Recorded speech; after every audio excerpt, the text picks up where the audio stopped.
Asalaamu calaykum waraxmatullaahi tacaala wabarakaatu. Isku soo noqod wanaagsan oo xiiso badan. Waxaan rabaa caawa inaan wax ka taabto cashirkeenii taxanaha ahaa iyo meeshii halkii aan ooga tagnay. Marka hadduu eebba awoodda raalli ka noqdo, waxaan maanta baranaynaa there plus be asking questions with how many. So ereyga how many qaabka loo adeegsadaa ayaan fiirinaynaa. How many chapters are there in this book? Tusaale buugaad haysataa, waxaan rabaa inaan ku weydiiyo meeqa chapter ayaa ku taala buugga marka ayadaad hayso. So dhan qaabkan aan u kala qaadaynaa marka how many adigoo ku daraya subjectiga verbka maadaama ay how many wax badan laga hadlayo verb waxay qaadanayaan oo plural there plus place. Okay, how many chapters are there in this book? Meeqa chapter ayaa ku jirta buuggan? The short answer can be 16. I can say 16. There are 16 chapters in this book. Okay, how many eggs and meeqa ukun ku jirta crate-kan? So how many eggs are there in this carton? 12, isn't it? 12. Then how many students do you see? Arday ahaan how many students do you see? Meeqa arday ayaad u jeedaa markaad halkan fiirido? How many students do you see? 6 plus 1 7. So I see 7 students minus the teacher. So how many children are in this family? How many children? Meeqa ciyaal ayaa ay ka kooban yihiin xaafadan ama ku jirta qoyskan? 3, isn't it? Yeah. Then how many bears are in this picture? Meeqa bear. This is the animal called bear. Xawayaanka bearka la yiraahdo kan waaye ee dhulka qabowaha ku nool qaaradaha North America. How many bears are in this picture? 1. Okay, how many schools do you see? 3. So intaas arkaysa dhammaan waa su'aalihii ka bilaabanaya ama jawaabihi loo siinaya how many aan adeegsanayna. Okay, preposition of place aan galinaa marka. Preposition of place. The pen is on the floor. The pen is on the floor. So waxaan rabaa marka baalahan inaan kala qaado the pen on iyo the floor inaan kala qaado. On waa preposition. The floor is what? Object of the preposition. On the floor is the prepositional phrase. Okay, the pen is on the floor.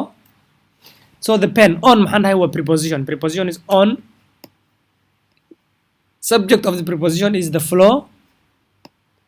Then on the floor marka la isku qabto waa prepositional phrase alla. Tusaale hadduu preposition on ahaa waxa ficilka uu ku sameynaya ama subjectigi u ahaa muxuu ahaa the floor dhulka.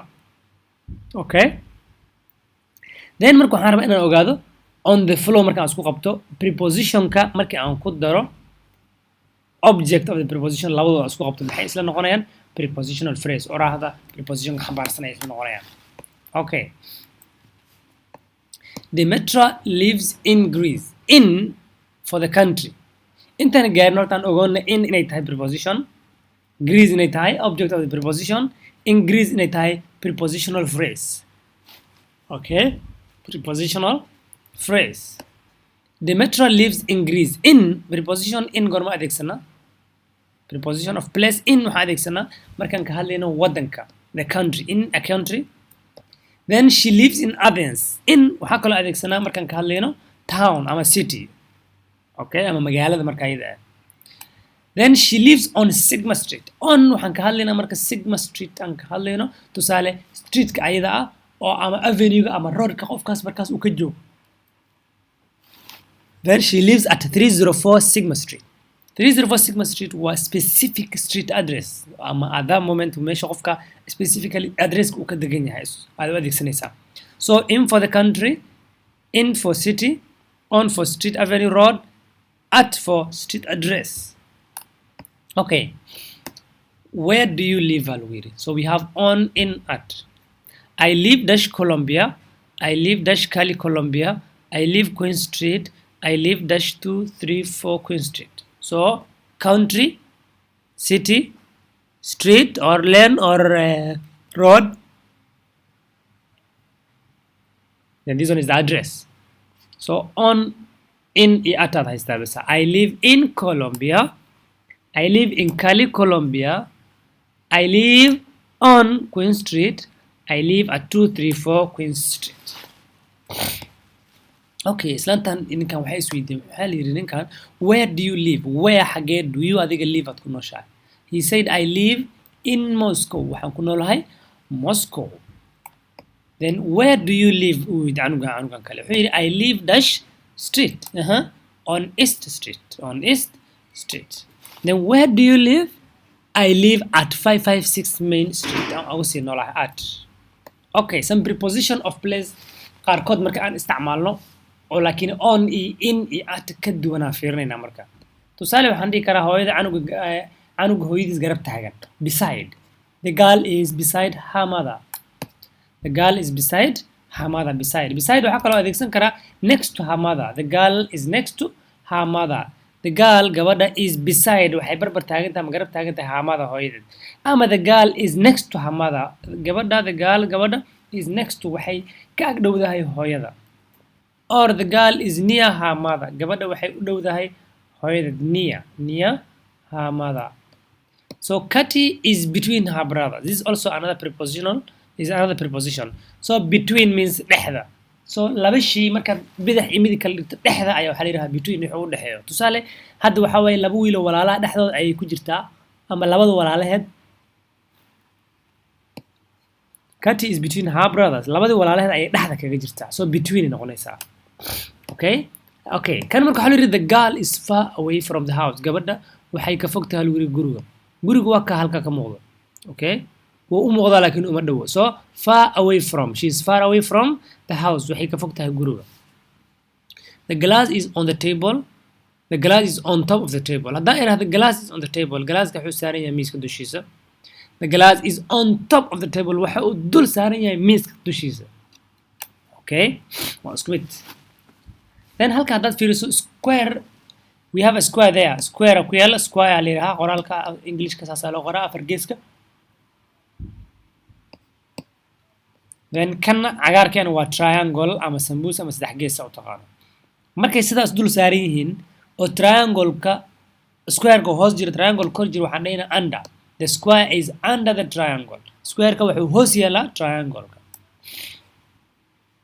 The square is above the triangle. So triangle-ka hoos la mari square-ka kor mari. So wuxuu noqonayaa the square is above the triangle. Above means ka sarreeyo. The circle is around the triangle. Circle-ka waxa lagu yiraahdaa around waxa uu ku wareegsan yahay triangle-ka ama saddex geeska. Circle waa goobada. Okay? The couple is in back of the car. Couple-ka labada qof ama lamaanaha is in back of the car. Waxay joogaan qaybta dambe ee baabuurka ama behind the car. The couple is behind the car. Waxay joogaan behind qaybta dambe. The child is in back of the car. In the back of the car. Okay? The child is in the back of the car. qaybta dambe baabuurka BBC tago ay ku fadhiyaa. So the child is in the back of the car. So the man is in front of the car. Ninkaad arkaysa is in front of the car. Waxa uu taagan yahay qaybta hore ee baabuurka. In front. Qaybta hore. In front.